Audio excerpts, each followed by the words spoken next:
Hello and welcome to our new gate. Today we enter into the realm of gate 34, the gate of power. So I think we can pretty much tell what this is all going to be about. Um, and you'll hear it a lot as we go through. The first line is called the bully. When you look at any gate and you look at the first line of that gate, it speaks for the nature of that hexagram, that gate. The nature of what it is to empower survival, the basis and foundation of empowering survival is to be a bully. Now, above the lines, it says power is only great when its display or use serves the common good. It's display. Now, power people, they don't have to use their power all the time. They can show it when it's necessary, but it's not a constant. It's not needed there constantly. If you watch animals confronting each other because they have a conflict over territory or whatever it is, they put on an incredible show. Have you listened to two cats yowling over who belongs in which garden? It's an extraordinary display. It's just amazing, but there's no real power being used. It's all this kind of strutting around and, my tail's bigger than your tail kind of thing. The power, the actual power, is secondary. And someone who has the 34th gate in an undefined sacral center is not the kind of person who will be able to push their power out all the time. They're not equipped to do so. And it will lead to huge problems for them, physically as well as in any other area of life, if they try to access that all the time, because they're either going to be a reflector, a manifester, or a projector, not designed to keep that consistent flow of energy expressing through their system. The lifetime learning here is the indiscriminate use of power.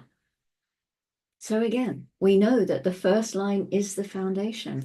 This is the true meaning of the 34th hexagram, the indiscriminate use of power. It was natural for us in our early stages of evolution.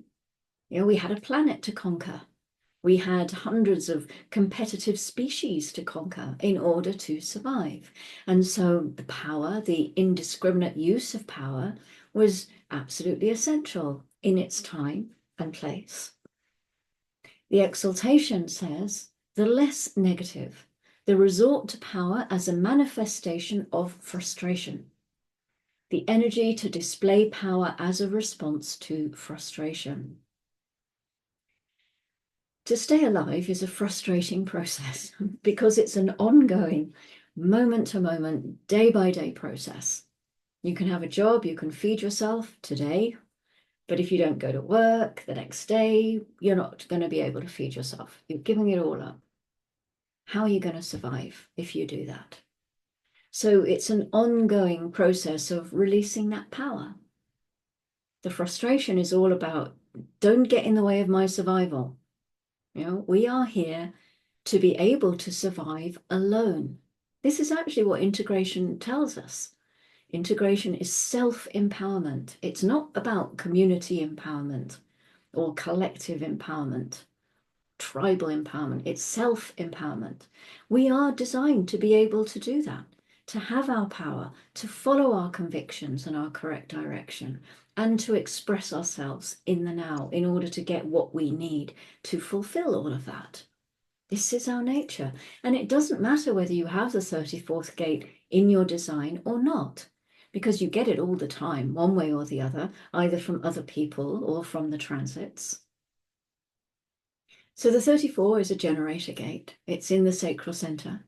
Frustration is the theme of the sacral center, just as anger is the theme of the throat center, because it comes to type. It's that expression of type. The generator type, they suffer from frustration. The manifestor type suffers from anger. Projectors, we suffer from bitterness and resentment. And the reflector has everybody else's suffering to go through. The frustration that's here, imagine that the 34 is connected to the 20, which it very often is, and it is during this transit. You have someone who is, I am busy in the now. And that can be frustrating because they don't know why they're busy. And they might not say it like that. When the 34 is connected to the 10, there is the power to follow your convictions. But a generator can't just follow their convictions. They have to wait to respond to following their convictions. And that can be frustrating. The whole thing about the 34 is that it's all frustrating unless everything's there, unless it's all hooked up, the whole of integration. The 3420 is just, I am busy with myself. I don't know what I'm doing. I'm just waiting to be asked. The 3457 is I'm busy listening, because the 57 is the ear, remember. I'm busy being intuitive, but I'm not being intuitive for myself, and I'm not being intuitive in the now. All very frustrating. It's really quite important, especially if you've got a little one, to realize how much frustration is in the 34. Because it's there to use its power to keep itself alive, to perfect its form, and to give these powers of conviction to be in the now, and to know what the hell is going on and what we're doing. If the 34 is not acting out of its true nature, if it's not being in the world according to its type, its authority, its definition, then that 34 is a loose cannon, a frustrated energy. Ra said that because it is inherently asexual, this can be quite a violent energy, not for pleasure, but simply to release that frustration. In the detriment, we have the comeuppance that is the inevitable destiny of the bully, the ever-present risk of retaliation to power displays. In order to survive, you have to be able to show your power. If you don't do that, you will only stay alive out of the generosity or the kindness of others. And you can't bet on that. You have to live out your own power to stay alive. This line does not say use power. This is the indiscriminate display of power. It's not the use of power. The bully doesn't really have to do anything other than scare you. The 34-1 realizes that it has this power. It knows that it is there. And it knows that if it doesn't show its power, then that will be difficult for it to stay alive. It's the whole thing for us as human beings to understand. The recognition that comes with a 34 is something really important and very difficult. Individuals who carry the 34th gate very often need guidance, which is not the same as being told what to do, of course. It's not like being led. There is a difference between being guided and being influenced. The 34 needs to have the possibilities of how to use its energy pointed out to it, and then be allowed to be itself, individual, not influenced. But the 34th gate without guidance, like this 2034 we've got right now, where thoughts, awareness must become deeds, not just simply being busy, but knowing the value of that busyness and knowing that what you're doing is for yourself. This is going to need some guidance. It needs some help. But because that 34, it's not easy to guide it, any of individuality, because we have the deafness, we have the stubbornness. They're not here to be influenced. But when the 34 is used for others and the self, then the individual doesn't benefit from it in the same way if it's pushing it out there. And that can become deeply melancholic. Individuals, as I said, don't like to be led. But there is this need for a 34 to be guided, and especially the 2034 if it hasn't got the 10 or the 57.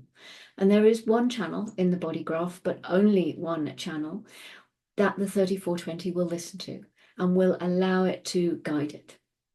And that is the 4323, the individual channel of structuring. Also a very deaf channel, a very stubborn channel, but there is that energy interplay between the 4323 and the 3420. They understand each other. And so the 4320 is able to guide, and then hands off, no influence. The 34th gate goes to the 57. It goes to the creation of the archetype for survival, to be alive as a human being. The fear of the 57th gate is the fear of tomorrow, the fear of consequences, the fear of what could happen to us. Also really important to understand that the very basis of power is the display of power. This is something that comes through. The 57 is such a powerful channel because the splenic center is our primal survival center. So it really enhancing the whole of integration, bringing that 57 into it. So we have that power of display because it's very animalistic, very primal there. So as I said to you before with the cats, it's that thing in the world that, yes, there can be this huge display of power in the animal kingdom. And it's the display that works. Conflict is often avoided through the display, and then the survival is ensured. Somebody usually backs down and the situation is over. This is the beginning of the use of power, not about violence. It's about the display of one's power to survive on one's own. After all, this is individual. The 34 and the 27 are the only gates in the sacral center that are pointed at a functional awareness. The rest of the sacral doesn't have that access to a functional awareness because the solar plexus isn't functionally aware. As we go through the lines of the 34, remember that there are so many different variations of this being expressed in the world, of the potential for the 34. Connected to the 20, it's always displaying its power, it's manifesting or expressing its power. This is part of the way that they do. It's what part of their busyness expresses at. The 34 connected to the 10 has a totally different process because it has to do then with the empowerment of their identity. The 34 and the 57, it's that powerful archetype process, different again. We're looking at the basis of this as energies, but how it actually works out in someone's chart is going to be really dependent upon the nature of the integration system and how it's working as a configuration within the whole. I've said to you before on other occasions that I'm just going through the sun gate together with a little bit of other little, peppering it in with a few other things, seasoning it. But none of us are just our sun gate. I mean, it might, yes, be 70% of who we are with that coming through our incarnation cross. But what about all the other stuff that's going on in there? What about the unconscious channels, the conscious activations, the unconscious? There are so many different ways of looking at this. So please remember as we go through this, that lay this information on top of your own chart. What does it bring to you? And how do you experience and express it? Because it's only through what you actually discover for yourself that then that becomes relevant. Otherwise, it's that intellectual mind candy again. Yeah. When the 34 is connected to the 57 is an awareness center. It has the power to be aware. And a bully who is aware of their power and of the mechanic is very different from a bully who is unaware and who is maybe frustrated all the time and is expressing that. The awareness about what it takes to survive brings a whole different flavor to everything. And you can see human design for the children, to be able to empower our little ones with this kind of knowledge. To see in them, oh my God, they've got the 3420. How can we guide them? How can we help them to navigate that through and get safely into the world and survive in a really correct and authentic way? The grounding is through this polarity harmony we've been hearing about, gate 20. The first line is called superficiality, and it is a reliance on shallowness. The word shallow can be a bit uncomfortable for some people, but we're talking about the now. Gate 20 is the gate of the now. Right here, right now, not especially deep because there isn't time to be deep in the now. It's on the surface and it's mundane, and we have all these wonderful ideas about how deep and spiritual it is to be in the now.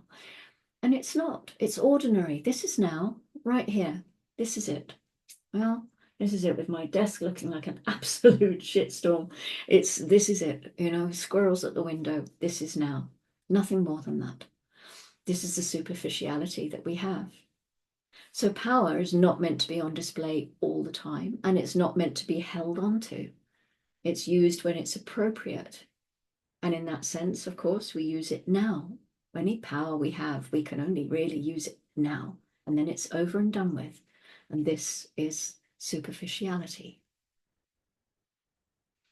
The moon has been in gate 7 since 1435 this afternoon. I covered that earlier today when we looked at the 14 in the line 6. It moves into gate 4 at 0120 tomorrow morning. This is the Ajna gate of youthful folly, the gate of formalization in the logical collective circuit. And we have a channel with Saturn being in gate 63. This is the channel of logic. And with this definition, we have the possibility to use our mental gifts in the service of others. And this is for outer authority. We try and turn them inwards and try and make sense of things for ourselves, and everything can go wrong really quickly. I remember, I don't know who it's, well, I think it's one of the Zen masters who said, if you work on your mind, with your mind, you're only going to end up really confused. This is partly, although this is doubt, it's a very similar sort of thing. So this is a channel really wants to know why. 863, the gate of doubt. Why? It represents the scientific, the skeptical mind that has to question the logical validity of everything in order to find answers to its doubts. And that is the first line. We are off and running in gate 34. Thank you very much for joining me. I look forward to this journey. You're going to hear the word power a lot. So I will leave you now and just say, within all this incredible display of power, go gently.